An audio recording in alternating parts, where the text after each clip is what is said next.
अस्सलाम वालेकुम, welcome to 365 degrees on 365। ख़वातीन व हज़रात, हम जानते हैं मुल्क के सियासी हालात। एक तरफ PTI 8 फरवरी को एहतजाज की कॉल दे रही है, दूसरी तरफ नून लीग ने बसंत की तैयारियां पूरी कर रखी हैं। देखना है कि उनका एहतजाज कामयाब हो पाएगा, क्योंकि अब तक की इतलात के मुताबिक PTI के बहुत सारे वर्कर्स को गिरफ्तार किया जा रहा है, नज़रबंद किया जा रहा है।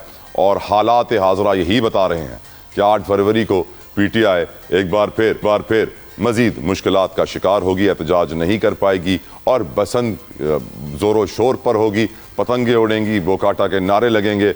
हम जानते हैं लाहौर में छतें बिकना शुरू हो चुकी हैं 5-5 लाख रुपए की। खैर, इसके अलावा हम प्रोग्राम में आज बात करना चाहते हैं बलूचिस्तान के हवाले से भी। तकरीबन 200 दहशत गर्दों को जहन्नुम वासिल किया जा चुका है। 36 शहरी शहीद हुए हैं, 22 जवानों ने जाम शहादत नोश फरमाया है। और यकीनन हम जानते हैं कि 3 रोज़ से ये दहशत गर्दी वहाँ जारी है। मोबाइल सर्विस मुअत्तल है, बहुत सारे एरियाज़ में 144 नाफिज है, सेंसिटिव एरियाज़ में कर्फ्यू भी लगाया जा रहा है। इंटेलिजेंस बेस्ड ऑपरेशंस किए जा रहे हैं दहशत गर्दी का कला कमा करने के लिए और दहशत गर्दों को जहन्नुम वासिल करने के लिए। फितनतुल हिंदुस्तान, फितनतुल खवारिज के खिलाफ ऑपरेशन जारी है और पूरी कौम अपनी फ़ौज के साथ शाना बशाना खड़ी है और पूरी कौम यही दुआ कर रही है कि या अल्लाह वो दिन ला जब हमारा वतन दहशत गर्दों से पाक हो जाए। इसके अलावा मैं आज बात करना चाहूँगा प्रोग्राम में कुछ इंटरनेशनल फ्रंट पे होने वाली डेवलपमेंट्स के हवाले से, क्योंकि पाकिस्तानी मीडिया में खबरें चल रही हैं कि भारत ने घुटने टेक दिए अमेरिका के सामने और नई ट्रेड डील्स हुई हैं। हम जानते हैं कि US इंडिया के दरमियान जो नई ट्रेड डील्स हुई हैं उसके बाद ये बताया गया है इंडिया की तरफ से अमेरिका को कि हम रशिया से तेल नहीं खरीदेंगे। अमेरिका का ये बड़ा देरीना मुतालबा था कि आप रशिया से तेल ना खरीदें, लेकिन रशिया दूसरी तरफ कह रहा है कि जो तेल के ऑर्डर्स इंडिया ने हमें दिए थे उनमें कोई चेंजेस नहीं है, कोई कैंसलेशन नहीं है, वो तेल के ऑर्डर्स अभी भी जारी हैं। इंडिया की तरफ से रशिया का कोई इंटीमेशन नहीं दी गई, लेकिन इंडिया अमेरिका को ज़रूर ये कह रहा है कि हम तेल आपसे ख़रीदेंगे, हम $500 बिलियन का माल आपसे हर साल ख़रीदेंगे। जिसके बदले में अमेरिका ने क्या किया है, जिसको पाकिस्तानी मीडिया कह रहा है कि भारत ने घुटने टेक दिए। डोनाल्ड ट्रंप साहब ने जो टैरिफ पाकिस्तान को दिया हुआ था उससे भी कम टैरिफ इंडिया को दे दिया है। पाकिस्तान पे टैक्स है 19%, इंडिया पे टैक्स है 18%। फिर भी पाकिस्तानी मीडिया कह रहा है भारत ने घुटने टेक दिए। आंखें खोलने की ज़रूरत है, सारे जाविये देखने की ज़रूरत है। अमेरिका ने भी घुटने टेक किए हैं क्योंकि वो भी चाहता है कि उसका माल भारत जाए और ट्रेड बढ़े भारत और अमेरिका के दरमियान। भारत एक मुआशी ताकत है, ये हम जानते हैं, और पाकिस्तान में वो मुआशी ताकत नहीं है जो भारत में। हमारी फ़ौज में ज़्यादा ताकत है उनकी फ़ौज से, लेकिन उनकी मईशत में ज़्यादा ताकत है हमारी मईशत से, जो अमेरिका जानता है, जिसकी वजह से ये डील हो रही है। इस डील के अंदर trade, energy, nuclear, defence, pharmaceuticals, aircraft के एग्रीमेंट्स हुए हैं और बड़ी तवक्को की जा रही है। मार्क रूबियो की मुलाकात जयशंकर से हुई है वाशिंगटन में, इससे पहले मोदी की मुलाकात भी ट्रंप से हो चुकी है। तो इंडिया बड़ा खुश है कि उन्होंने बड़ी ट्रेड डील स्ट्राइक कर ली है, राम कर लिया है डोनाल्ड ट्रंप को। और पाकिस्तान भी बड़ा खुश है, वो समझता है कि इंडिया ने घुटने टेक दिए हैं और इंडिया को पाकिस्तान से कम टैक्स देना पड़ रहा है, फिर भी पाकिस्तान खुश है और कह रहा है घुटने टेक दिए हैं। इसके ऊपर गुफ्तगू करेंगे। इसके अलावा हम जानते हैं कि प्राइम मिनिस्टर साहब की भी बड़ी इंपॉर्टेंट मुलाकात हुई। कज़ाकिस्तान की ये डेलीगेशन है, उनके साथ काफ़ी सारे MOU साइन हुए और कहा गया कि हम $1 बिलियन तक अपनी ट्रेड को लेके जाएंगे। Let's start the discussion without any further delay. Welcome करना चाहूँगा अपने मेहमानों को। मेरे साथ मौजूद हैं पाकिस्तान पीपल्स पार्टी की सीनियर रहनुमा हैं, किसी तारुफ की मोहताज नहीं है, सैयदा शहला रज़ा साहिबा। अस्सलाम वालेकुम वरहमतुल्लाह, बहुत शुक्रिया आपके वक्त के लिए मैडम, जज़ाकल्लाह खैर। मुझे प्रोग्राम में ज्वाइन कर रहे हैं PMLN से सरदार अब्दुल रहमान खीतरान साहब। अस्सलाम वालेकुम, बहुत शुक्रिया आपके वक्त के लिए भी। और PTI से खुर्रम शेरजमान हमारे प्रोग्राम का हिस्सा बनेंगे, उनके भी बेहद मशकूर हैं। खुर्रम साहब अस्सलाम वालेकुम, thank you so very much for your precious time भाईजान। गुफ्तगू का आगाज़ शहला रज़ा साहिबा आपसे करना चाहूँगा। गुफ्तगू में पहले जो इंटरनेशनल फ्रंट पे डेवलपमेंट है शहला साहिबा, वो मैं आपसे डिस्कस करूँगा। इंडिया बड़ी डील स्ट्राइक कर रहा है अमेरिका के साथ। अमेरिका हमेशा से ये कहता आया डोनाल्ड ट्रंप के, मैंने ये एटमी जंग रुकवा दी पाक भारत की। और हम ये जानते हैं कि शहबाज शरीफ साहब और हमारे डिप्लोमेटिक टीम, हमारा फॉरेन ऑफिस बड़ा फ़ख्र करता है कि हमारे ताल्लुकात इस वक्त अमेरिका से तारीख की बुलंद तरीन सतह पे हैं। लेकिन जो अमेरिका के एक्शंस हैं और जो डोनाल्ड ट्रंप के वर्ड्स हैं उनमें तजाद पाया जाता है। वो कहते कुछ हैं, करते कुछ हैं। पाकिस्तान की तारीफ़ें करते करते भारत के साथ बहुत बड़ी ट्रेड डील हो गई है, $500 बिलियन की ट्रेड डील है। पाकिस्तान से कम टैक्स देना पड़ रहा है भारत को और बड़े पैमाने पे ये डील हुई है। $500 बिलियन की भारत डील कर रहा है, हम कजाकिस्तान से इस वक्त $1 बिलियन की डील कर रहे हैं। अमेरिका को हमने ब्रीफकेस खोल के अपने रेयर अर्थ एलिमेंट्स दिखाए थे जो ज़मीन से निकलते हैं, ख़जाने, और अब इंडिया भी वही ऑफर कर रहा है कि आप हमसे आके ये क्रिटिकल मिनरल्स हमसे खरीदें। आप इस सिचुएशन पे शैला साहबा क्या कहना चाहेंगी? क्या समझती हैं कि डोनाल्ड ट्रंप पाकिस्तान के साथ सच्चा है या गेम खेल रहा है सबके साथ? देखिए, जो बड़ी ताकतें होती हैं और वो कभी भी अपना कोई भी कहना चाहिए कि जो उनसे राब्ते में है उस राब्ते को कभी भी फेंकती नहीं। उनको ये मालूम होता है किस चीज़ को छोटी चीज़ है, बड़ी चीज़ है, मामूली चीज़ है, कहाँ रखना है और किस वक्त उसको झाड़ फूंक के दोबारा निकाल कर इस्तेमाल करना है। और वो ये कर रहे हैं और उनका काम है ये करना। उनको भी मालूम है कि उनकी इकोनॉमी क्या है, उनको भी इस वक्त अपने वेपन्स बेचने हैं, उनको भी इस वक्त जो उन्होंने कब्जे में लिए हैं वेनेजुएला के तेल के ज़खायर, उनको भी वहाँ से कमाना है। तो जिसके साथ जो जितना बड़ा खरीदार होगा उससे वो डील करेंगे और हर एक से बेहतर बना के रखेंगे और जिसको कोने में डालना होगा उसको कोने में डाल देंगे और छोटी चीजें मजबूर होती हैं। हम खरीदार नहीं है तो क्या हमें कोने में डाल दिया गया, आप कह रही हैं? अब उनको ज्यादा कोने में नहीं डाला गया, हमारा अपना किरदार निकाला गया है। ईरान के साथ वो बातचीत कर रहे हैं तो हमें साथ रखा है, हमें जो है वो ऑफर दी है और हमारे लिहाज से खित्ते के अमन के लिए ये बहुत बड़ी ऑफर है। हम भी अपने हिसाब में चल रहे हैं, क्या है, चाहे वो स्पोर्ट्स के मैदान हो, चाहे किसके हो, कि यहाँ पे हमें किसके साथ रखना है, यहाँ पे हमें किसके साथ लेना है। तो तमाम ममालिक जो कि इस वक्त चाहे बड़े हो या छोटे अपने अपने हिसाब से माशी मसाइल का शिकार हैं, वो चालें ले रहे हैं और आपको तो एक ट्रैक पकड़ना ही है, तो आप भी अपने मुख्तलिफ ट्रैक्स दिखा रहे हैं। बिल्कुल ठीक। खुर्रम शेख ज़मान साहब, योर ओपिनियन सर। हम डोनाल्ड ट्रंप के ऊपर बड़ा एतबार भी कर रहे हैं और उम्मीदें भी लगाए हुए हैं। हम एक तरफ कजाकिस्तान के साथ $1 बिलियन की डील कर रहे हैं, वहाँ इंडिया अमेरिका के साथ $500 बिलियन की डील कर रहा है और मीडिया में चल रहा है भारत ने घुटने टेक दिए। खुर्रम साहब, आपकी राय हुजूर। अच्छा देखिए सर, सबसे पहले तो हम एक बात पे क्लियर हो जाए ना कि इस वक्त जो है वो मुल्क में हुकूमत किसकी है। मुल्क में हुकूमत इस वक्त पाकिस्तान पीपल्स पार्टी की है, PMLN की है और MQM की है। ये तीन सियासी जमातें जिन्होंने मिलकर इस वक्त हुकूमत बनाई हुई है। सो जो गलतियां होंगी, जो नुकसानात होंगे मुल्क को, चाहे वो आपके जो नो फॉरेन मिनिस्ट्री से रिलेटेड हों या मुल्क की इकॉनमी से रिलेटेड हों, तो जिम्मेदार ये तीनों सियासी जमातें हैं जो इस वक्त मुल्क में तबाही है इकॉनमी की, या जिस लिहाज से आप बोलें, ये तीन जिम्मेदार हैं। अब हम आगे बढ़ते हैं रिगार्डिंग ट्रंप। तो देखें, ट्रंप तो बेसिकली इस वक्त पूरी दुनिया का सबसे बड़ा एक बुली करने वाला इंसान है। वो बुली करता है, उसके साथ साथ वो ब्लफ भी करता है, वो थ्रेटन करता है और उसके बाद जो उसको अपने मुल्क के मुफाद के लिए चाहिए होता है वो ले लेता है, क्योंकि उसका जो पहला इंटरेस्ट है वो अमेरिकन इंटरेस्ट है कि अमेरिका के इंटरेस्ट के लिए उसने क्या करना है। आप तो बेसिकली इस्तेमाल होते हैं, आपको इस्तेमाल किया जाता है और जाहिर है कि हम उसको सफ़र कर रहे हैं, काफ़ी सालों से कर रहे हैं। इंडिया के साथ आपका कोई मुकाबला नहीं है, इंडिया की इकॉनमी के साथ आपका जाहिर है कोई मुकाबला नहीं है। इंडिया आपसे बहुत आगे है, इंडिया की आबादी बहुत बड़ी है, इंडिया एक बहुत बड़ी मार्केट है अमेरिका के लिए। अमेरिका ने इंडिया को पहले थ्रेटन किया, बुली किया, उसके बाद उसने उससे भी अपना फ़ायदा निकाल लिया और जाहिर है कि फ़ायदा उससे इंडिया को बहुत ज़्यादा हुआ। अब हम इसको देखेंगे कि इंडिया को क्या फ़ायदा हुआ, हमारा क्या फ़ायदा, उसका तो वो टाइम ज़ाया करने वाली बात है। हमें ये देखना है कि हम ट्रंप से क्या ले सकते हैं, अपने मुल्क के लिए क्या ले सकते हैं, किस किस्म के फेवर्स लिए जा सकते हैं, एक्सपोर्ट्स में क्या फेवर लिए जा सकते हैं। तो ये अच्छा टाइम है जब आप कुछ इतना कुछ उनको देने के लिए लगे हुए हैं और उनकी हर बात में हाँ मिला रहे हैं।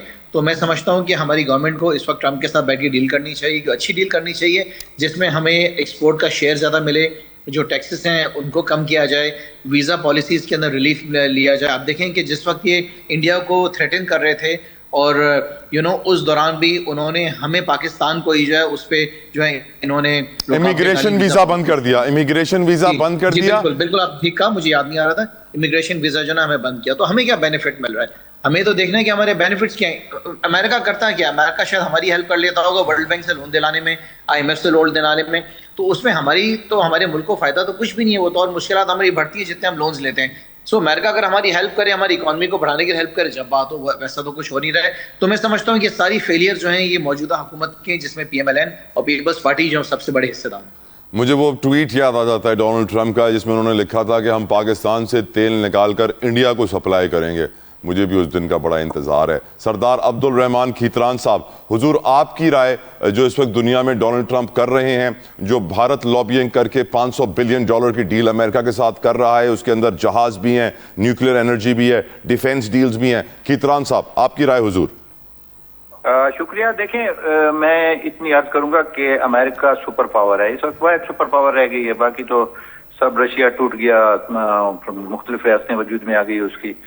तो वो अमेरिका की पॉलिसी सबके सामने है, आज की नहीं है, सदियों से उसकी पॉलिसी है कि वो अपनी अमेरिकन की मफादत को पहले देखता है, बाद में पूरी दुनिया का किसी का भी मुफाद हो उसको देखता है। लेकिन जहां तक पाकिस्तान का सवाल, ठीक है, वो सिर्फ पाकिस्तान का होके तो नहीं रह सकता है, उसने तो पूरी दुनिया के साथ कारोबार भी करना है, टैक्सेस भी लगाने हैं, इंपोर्ट एक्सपोर्ट भी करनी है, उसके मुख्तलिफ सेक्टर हैं। तो अगर वो सिर्फ पाकिस्तान का हो जाए या अफगानिस्तान का या ईरान का या सिर्फ इंडिया का हो जाए तो वो तो फिर नाकाम तरीन रियासत कहलाएगी अमेरिकन की। तो मेरे पॉइंट ऑफ व्यू में ये है कि आप देखें, तनकीद ना करें ना, तनकीद बराए तनकीद से फायदा नहीं है। इस चीज को तस्लीम करें कि एक नहीं, दो नहीं, 3 दफा प्राइम मिनिस्टर और हमारे फील्ड मार्शल से उसने मुलाकात की, वहां पे हमारी मिनरल्स ये लेके गए, उसने उसको पसंद किया, और पूरी दुनिया में जहां पे भी मीडिया काम कर रहा था, जब भी वो मीडिया के सामने आया तो पाकिस्तान की तारीफ की है, प्राइम मिनिस्टर कि हमारे मियां शहबाज शरीफ की उसने तारीफ की है, और फील्ड मार्शल आसिम मुनीर साहब की उसने। देखिए, एक सुपर पावर किसी की जब तारीफ करती है तो उसको कुछ नजर आता है, उसकी बातों पे भरोसा कम हो गया लोगों को। सर देखिए, मैं आपको कहूँ ना, मेरे वालिद साहब कहते थे कि दूसरे की बीवी और अपनी औलाद सबको प्यारी होती है ना, तो ये तो दुनिया का एक वो है, रस्म है। लेकिन जहां तक फॉरेन पॉलिसी की बात है, अल्हम्दुलिल्लाह आज अमेरिका, ये अभी पाक ईरान क्या है, अमेरिका ईरान के जो मुज़ाकरात हो रहे हैं उसमें भी पाकिस्तान को उसने इनवाइट किया हुआ है, तो उसने कुछ देखा है, पाकिस्तान की खारजा पॉलिसी में देखा है, उसने अफवाज पाकिस्तान की तारीफ की है। अब हमसे कितने गुना इंडिया ताकत में बढ़ा है, लेकिन हमने उसको घुटने टिकवा दिए, उसके जहाज गिराए। आप अमेरिका का सदर, चाहे वो सही है, गलत है, अच्छा है, बुरा है, आपके मुल्क की, आपकी लीडरशिप की और आपकी लॉ इन्फोर्सिंग एजेंसीज के जो हेड है उसकी तारीफ कर रहा है, इससे ज्यादा आपकी खारिजा पॉलिसी कितनी। सर वो कहते हैं हाथी के दांत खाने के और दिखाने के और, जिस तरह आपके वाले साहब कहते हैं ना कि दूसरे की बीवी सबसे अच्छी लगती है, तो मैं समझता हूं कि हमें रियलाइज करना चाहिए, हकीकत पसंद होना चाहिए, और अगर डोनाल्ड ट्रंप सुपर पावर हमें बेवकूफ बना रहा है तो हमें आंखें खोलनी चाहिए। शैला साहिबा, डू यू एग्री? मैं एक बात कहूंगी, और मैं ही कहूंगी कि देखें, पहले तो हमें ये अंडरस्टैंड करना चाहिए कि सपोर्टर और पार्टनर में क्या फर्क होता है। Pakistan Peoples Party part of the government नहीं है, कैबिनेट में नहीं है, हम सपोर्टर हैं। दूसरी बात यह है, इसके लिए हमें किसी से सनद की जरूरत नहीं है। दूसरी बात यह है कि हमारी और नून लीग की अगर एक सी पॉलिसी होती तो हम हुकूमत में होते। अब तो है, सूरत हाल ये है कि सबको मालूम है कि पाकिस्तान की इकोनॉमी सफर कर रही है 2016 से मुस्तकिल, और उसमें एक वजीर आजम साहब आए, उनको कहा गया कि आपको इकोनॉमी करनी है दोस्तों, उन्होंने कहा नहीं, मैं तो अपोजिशन के बदले लूंगा। नतीजा ये हुआ कि जो वो खुद करते थे वो उन्होंने IMF के साथ भी किया, और उसकी वजह से हमारे फ्रेंड कंट्रीज भी जो थे वो भी हमसे पीछे हटे।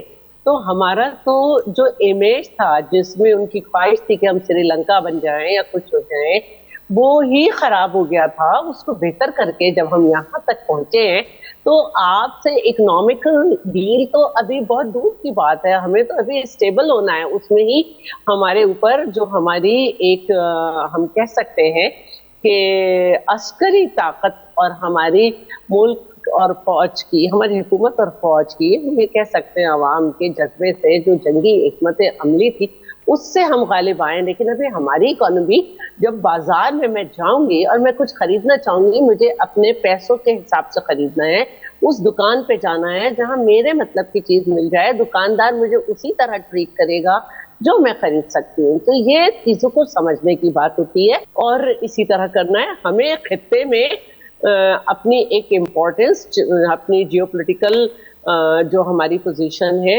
उसके हिसाब से हमें देखनी है। हमने अपनी अस्करी ताकत को देखना है, हमने अपने माशी मामलात को देखने, और उस माशी मामलात में बेहतरी का रुख निकालने के लिए हम जंगे अफोर्ड नहीं कर सकते। और हमारी ये बड़ाई है कि वो बरमला जिस भारत पे मेहरबान है, उसको उसने कहा है कि वो उनकी रिक्वेस्ट पे मैंने जंग रुकवाई। बट शैला साहबा, ये सब तभी पॉसिबल होगा, ये सब तभी पॉसिबल होगा जब इंसान अपनी बीवी को ज्यादा पसंद करेगा दूसरे की बीवी से। सैडली हमें अपना घर इतना पसंद नहीं है। आई थिंक मुझे ये जरबुल मसल ड्यूरिंग द प्रोग्राम पसंद नहीं आई। मेरा ख्याल है आपका प्रोटेस्ट आ गया, आपका प्रोटेस्ट आ गया, आपका प्रोटेस्ट आ गया। मैं ये समझती हूँ कि सियासत का मकसद होता है अपना वतन और अपनी अवाम। Correct. अगर हम अपने सियासत के मकसद में अपने वतन और अपने अवाम के फायदे को आगे रखेंगे, तो हम आगे जाएंगे।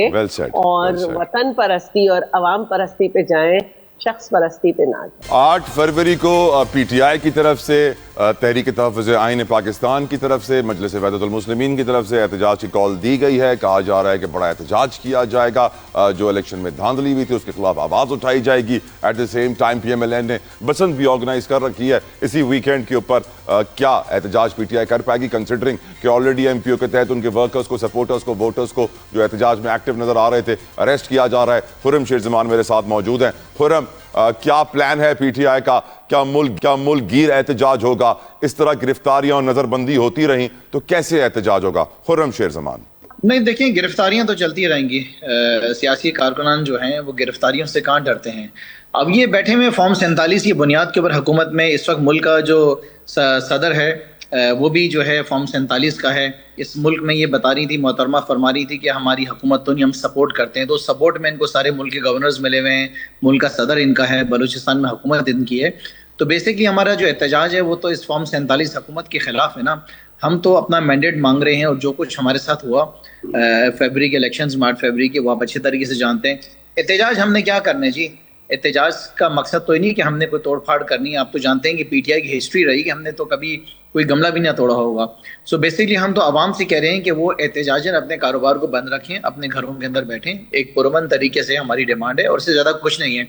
और अगर ये कहती हैं, ये समझते हैं कि पीपल्स पार्टी वाले फॉर एग्जाम्पल कि हम तो हुकूमत का हिस्सा नहीं है, तो सिर्फ कराची शहर में पिछले 2 दिन में कोई 250 से पौने 300 लड़का इन्होंने अरेस्ट करके MPO के तहत 1 महीने के लिए अंदर इन्होंने जेल में भेज दिया है। तो मैं सवाल करता हूँ कि चलिए दुनिया में तो बच जाएंगे कि आखिरत में अल्लाह आपको माफ़ करेगा जो जुल्म आप कर रहे हैं। आज एक फैमिली की मुझे कॉल आई थी, वो बताया कि हमारा जो एक मेरे ही हल्के का 241 का एक लड़का जिसको अरेस्ट करके जेल में भेज दिया, उसको नौकरी से, बैंक में जो जॉब करता था उसको निकाल दिया है। तो इसके जिम्मेदार कौन होंगे? जिम्मेदारी तो आएगी ना, आज नहीं आएगी तो आखिरत के अंदर आएगी, इनसे हिसाब तो लिया जाएगा। तो वैसे तो ये हमारे पीपल्स पार्टी वाले बड़े मीठे बनते हैं, लेकिन इनके काम आप देख लें कि सिंध में तो सिंध पुलिस है ना जो कर रही है, और मलिर जेल के अंदर 1 महीने के लिए भेज दिया है। सो बेसिकली ये एहतजाज नहीं है, ये बेसिकली आवाम से एक डिमांड है कि आपने जो वोट दिया था वो वोट आपका जो है काउंट भी हुआ, लेकिन वो फिर जाहिर है कि उसका रिजल्ट क्या है वो आप सबके सामने है। तो उसमें हम कह रहे हैं कि सब अपने कारोबार को बंद रखें और वॉलंटियरली रखें। हम किसी के जोर जबरदस्ती तो नहीं कर रहे हैं। हालांकि शहर में आपको पता है कि बंदूक की नोक के ऊपर जो है लोगों से कारोबार बंद कराए जाते थे और इन्हीं की हुकूमत होती थी और पीपल्स पार्टी बैठ के तमाशा देखती थी। आज जो है ये हमारे लड़कों को उठा रहे हैं, उन्हें गिरफ्तार कर रहे हैं, उन पर तशद्दुद कर रहे हैं, उनको जेलों में डाल रहे हैं। सो जाहिर है कि इसकी जितनी मजम्मत की जाए पीपल्स पार्टी की हुकूमत सिंध की, सिंध पुलिस, खौफ क्या है, क्यों कर रहे हैं खुर्रम, क्यों कर रहे हैं? देखिए, उसकी खौफ की बुनियाद यह है कि हुकूमत सिंध बहुत अच्छे तरीके से जानती है कि वो मुकम्मल तौर पर नाकाम हो गए, फेल हो गए। और अगर पीटीआई को स्पेस मिलेगी तो जाहिर है कि वोटर तो पीटीआई का है ना। अगर आप कराची का एग्जाम्पल ले लें, जैसे कि हुकूमत सिंध, गिरफ्तारियां तो पंजाब में भी हो रही हैं। देखिए, खौफ तो उसी को होता है ना कि जिसको डर होता है कि वोटर जो है वो इनका नहीं है, तो इनको इस बात का खौफ है कि इनका वोटर नहीं है। चाहते हैं कि पीटीआई खड़ी ना हो, चाहते हैं कि पीटीआई जो है वो परेशानी का रहे, सिलसिले में रहे। तो अगर इनको खौफ नहीं होगा तो ये हमें एक सियासी अमल में हिस्सा लेने देंगे। और क्योंकि उसका यानी आप कह रहे हैं कराची में पीटीआई का होल्ड अब भी बरकरार है और इसी खौफ की वजह से पीपल्स पार्टी इस बड़े पैमाने पे गिरफ्तारियां कर रही है कि कराची में प्रोटेस्ट कामयाब ना हो सके। देखिए सर, कराची के अंदर जो है मैं आपको बताऊं कि 22 नेशनल असेंबली की सीट्स में से हम 21 नेशनल असेंबली की सीटें जीते हैं। ये बहुत बड़ा नंबर होता है। मेरी सीट पे भी NA-241 में जो मिर्जा अख्तियार बेग बैठे हुए, वो पूरा जो है ना शहर जानता है कि किस तरह गए। नबील कबूल साहब जो लियारी में बैठे हुए हैं, उनके भी बारे में आप जानते हो। बाकी भी जो उनके 2 MNAs हैं जीते, उनका भी ये हाल है। MKM का तो ये हाल था कि वो हाथ जोड़ रही थी कि बस भाई और सीटें नहीं दो, हमारे तो 18 लोग ही नहीं खड़े हुए, 17 लोग हैं और सीटें हमें चाहिए नहीं है। तो जो नाइंसाफियां हुई हैं वो आपके सामने, जी जी जी जी, ये गुफ्तगू, ये सवाल आप वाला पॉइंट आपके सामने, उसके खिलाफ हम आवाज उठा रहे हैं। एक हमारा जो है एक हमारा जमहूरी हक है। शैला साहबा, जमहूरियत का हुस्न है एहतजाज, पीपल्स पार्टी एहतजाज की इजाज़त में यकीन रखती है, सियासी असीरी के खिलाफ है, बट सैडली सानिया गुल प्लाजा के बाद एक तरफ हमने देखा कि MQM ने पीपल्स पार्टी पर अटैक शुरू किया, PMLN ने भी अटैक शुरू किया, अब PTI का एहतजाज भी आ रहा है। तो मुझे लग रहा है प्रेशर ज़्यादा बढ़ ना जाए, इसलिए पीपल्स पार्टी चाहती है कि गिरफ्तारियां करो, 1 महीने के लिए बंद करो, और जिन नौजवानों की नौकरियां जा रही हैं शैला साहिबा, मेरे ख्याल से ये बड़ा जुल्म है, अल्लाह के घर में देर है अंधेर तो नहीं। अच्छा जी, अगर हम किसी को सपोर्ट करेंगे तो कोई माहिदा करेंगे। अगर हम कॉन्स्टिट्यूशनल सेरेमोनियल पोस्ट ले रहे हैं, ये एक माहिदा है, लेकिन ये पार्ट ऑफ द गवर्नमेंट नहीं है। सदर और गवर्नर जो होते हैं सेरेमोनियल पोस्ट होते हैं। अगर उनके पास कोई पार्लियामेंट या लेजिस्लेटिव असेंबली से चीज सिग्नेचर होके जाए, वो ना भी करें, तो अल्टीमेटली उसके तरीके हैं कि वो पास हो जाते हैं। तो इसको थोड़ा सा समझो। दूसरी बात जो है वो ये है कि जब कराची में लाशें गिरती थी ना, तो इनके बानी कायद आए थे, वो आ नहीं सके थे, और बहुत सी दीवारें आज भी ऐसी होंगी जहाँ पे उनके लिए इंतहाई नाजुबा अल्फाज लिखे हुए थे। हमने पख्तूनों और उनको बिठा के ANP को और उनको बिठाकर MQM को बहुत दफा सॉलिसी भी कराई, और फिर हमारी ही वजह से कराची में अमन हुआ। तो इस बात को याद रखें। दूसरी बात ये है कि हमने तो उन्हीं को गिरफ्तार किया होगा कि जो कोई समझ आए होंगे, आप भी गिरफ्तार नहीं हुए। लेकिन इसके अलावा 3 टाउन आपके पास हैं बल्दियाती इलेक्शन में जो हुए थे, जिन उसके कोई 24 से 27 लोगों ने इनसे अपने लाताल्लुकी का इजहार कर दिया। हमने तो आज तक उनका फंड भी नहीं देखा। अब रही बात जो सूरत हाल है, यकीनन कोई ऐसी बात हुई होगी जिसने MPO लगाया है और उनको जो है फिर जेल भेजा गया है। जब लगाया जाता है तो JC जब किया जाता है तो उससे पहले तशद्दुद नहीं होता है, just arrest and then shift to the jail. और जो कुछ होने वाला होता है उसको देखा भी जाएगा। लेकिन ये बड़ी अजीब बात है कि संडे जो है वो हॉलीडे होता है और उस दिन दुकानें भी बंद होती हैं और शटर डाउन तो पहले ही हो जाता है।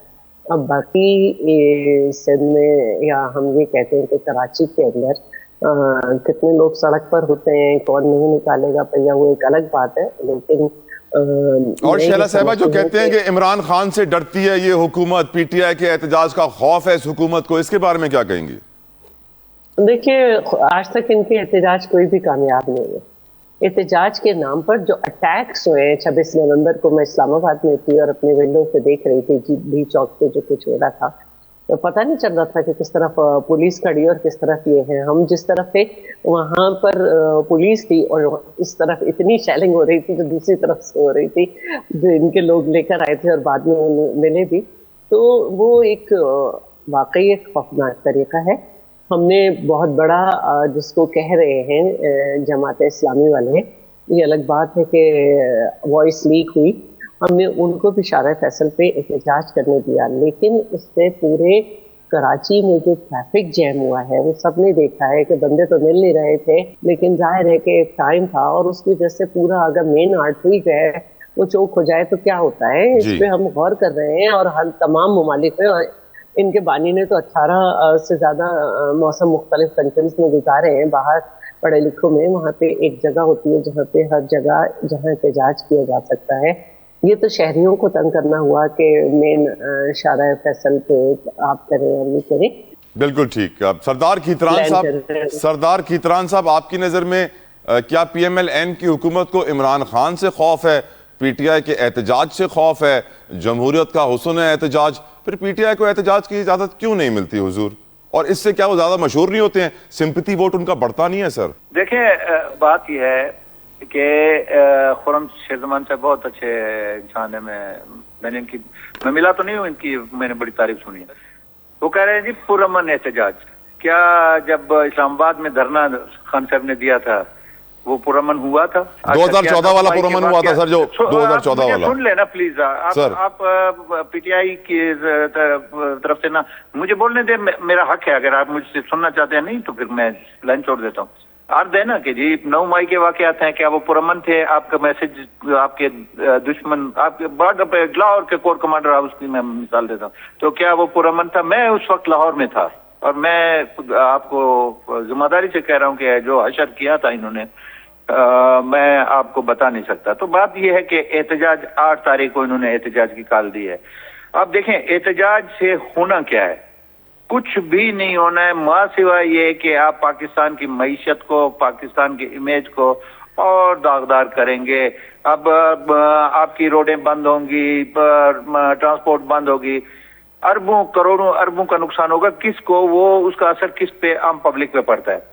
देखिए मैं पहले भी मुख्तलिफ चैनल पे अर्ज कर चुका हूं कि जैसे भी एक ही हिज मास्टर वॉइस चल रही है डे 1 से फॉर्म 47, तो क्या मैं इस चीज का विटनेस हूं। मैं जिम्मेदारी से कहता हूं कि 2018 में जो है ना खान साहब की हुकूमत को कैसे बनाई गई, मैं उसका विटनेस हूं। मैं आई स्वेयर माय गॉड, मेरी अर्ज सुन लें कि क्या क्या हुआ था, उन चीजों को छोड़ दें।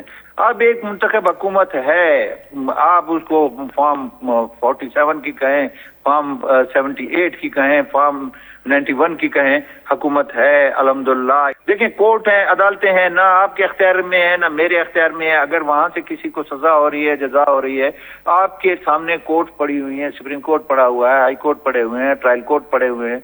हर वकाला साहबान इनके पास बे इंतहा काबिल तरीन वकाला है।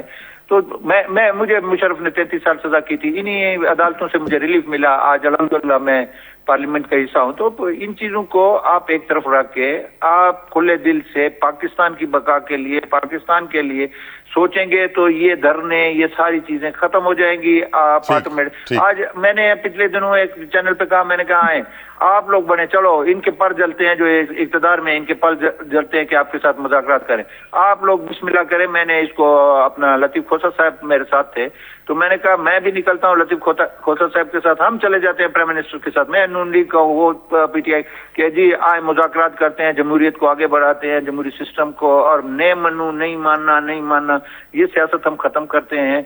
कल आप लोग आ जाओगे, फिर हम यही कहेंगे जो आज ये कह रहे हैं कि हम कहेंगे ये फॉर्म 49 की पैदावार है।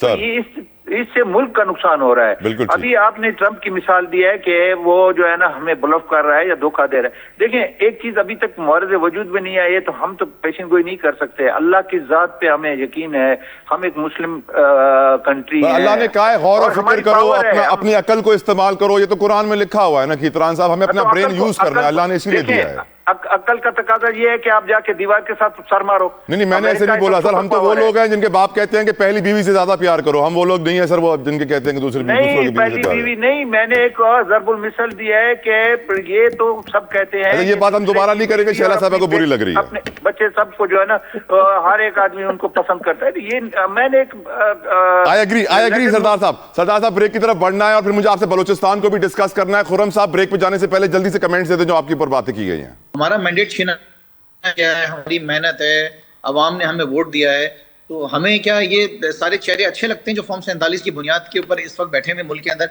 अच्छा मुझे आप एक बात बताएं ना कि सर इस वक्त पाकिस्तान की जितनी भी सियासी जमातें वो एक साथ इकट्ठी बैठी हैं, तो पाकिस्तान आगे तरक्की क्यों नहीं कर रहा है? पाकिस्तान आगे क्यों नहीं निकल रहा? पाकिस्तान की इकॉनमी बेहतर क्यों नहीं हो रही है? पाकिस्तान में इंडस्ट्रीज बंद क्यों हो रही है? टेक्सटाइल मिल हो रहे हैं, नीचे क्यों नहीं आ रहा है?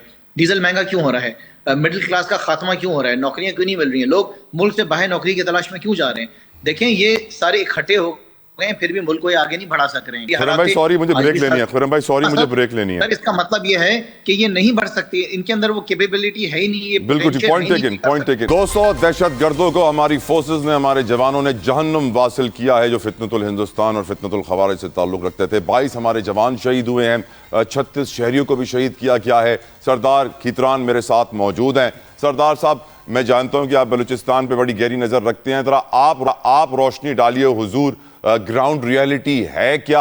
How to deal with it? What is the way forward? दहशतगर्दी से निजात कैसे मुमकिन है सर? देखें अर्ज ये है, आपको शायद आपने मीडिया में देखा होगा, कल मैंने पाकिस्तान जिंदाबाद रैली निकाली जिसमें हजारों की तादाद में लोग, और आप यकीन करें कि मेरे इलाके की तारीख में ये पहली दफा हुआ है कि रकनी और बारखान जो मेरा घर है, जहाँ पे मेरा गांव है, तकरीबन 48 किलोमीटर है, तो जो लोग आए हैं, वॉलंटरी लोग आए हैं, जब हमारा जुलूस ये रैली निकली है, तो जब मैं अपने घर की तरफ मुड़ा हूं तो आखिरी गाड़ी रखनी से निकल रही थी 48-50 किलोमीटर लंबी। बात ये नहीं है कि पूरे बलूचिस्तान की चंद जगहों पे है, और वो दुश्मन के एजेंडे पे काम कर रहे हैं, वो इंडिया प्रॉक्सी है। हिंदुस्तान कभी भी नहीं चाहेगा कि पाकिस्तान तरक्की करे, पाकिस्तान अपने पांव पे खड़ा हो। तो वो हमारे अंदर बैठ के इस किस्म के BLA है या BLF है या जो भी फितनतुल हिंदुस्तान है या फितनतुल खवारिज है, उनको सपोर्ट करके अफगानिस्तान के जरिए और अपने इराक के जरिए इसको डिस्टेबलाइज, इसकी मईशत को नुकसान पहुंचाने के लिए ये चीजें की जाती हैं और लोगों में बेचैनी पैदा करने के लिए ये चीज। देखिए, मैंने पहले भी अर्ज की कि मुल्क पाकिस्तान एक एटॉमिक पावर है। अल्हम्दुलिल्लाह दुनिया की सबसे ताकतवर, तो मैं पहले नंबर पे तो नहीं कहूंगा, तीसरे या चौथे नंबर पे हमारी अफवाज पाकिस्तान है, जो आज आपकी सरहदों की हिफाजत कर रही है। नहीं तो हॉट केक की तरह तो इस वक्त तक पाकिस्तान को निगल चुके होते दुश्मन। तो उनको ये चाहते हैं कि अच्छा, रियासत फिर भी बड़ा दिल रख के माँ का किरदार अदा करती है कि यार अब बच्चे ने गलती की है, चलो माँ का जिगर होता है ना, इसी पैरे पे वो सोच के कि जी इस दफा छोड़, तो उससे इनको अच्छा, फिर ये सिर्फ ये नहीं है कि ये यहाँ कहते हैं कि जी हम फ्रीडम फाइटर हैं। ये मैं हल्फन आपको कह रहा हूँ कि ये बतखोर हैं, ये तमाम माइंस जितनी भी हैं, चाहे कोल माइंस हैं, मार्बल माइंस हैं, जो भी मिनरल्स हैं, वहां से गन पॉइंट पर ये 32 महीने के डेली के हिसाब से, महीनों के हिसाब से वसूल करते हैं। जितने भी बलूचिस्तान में तरक्याती काम चल रहे हैं, उनसे अगर कोई नहीं देता, इनकार करता है कोई ठेकेदार या कोई महकमा, ये जाके उसकी मशीनरी जला देंगे, उसकी आले पे जो है ना एक रॉकेट मार देंगे। अभी आपने देखा कि ये जो 3-4 दिन पहले बैंकों को लूट रहे हैं और सरेआम रॉकेट बैंक को मार रहे हैं और फिर लूट मार कर रहे हैं, फिर उस तरीके से आप देखें ये चीजें, ये बैरूनी प्रॉक्सी की ही पैदावार हैं।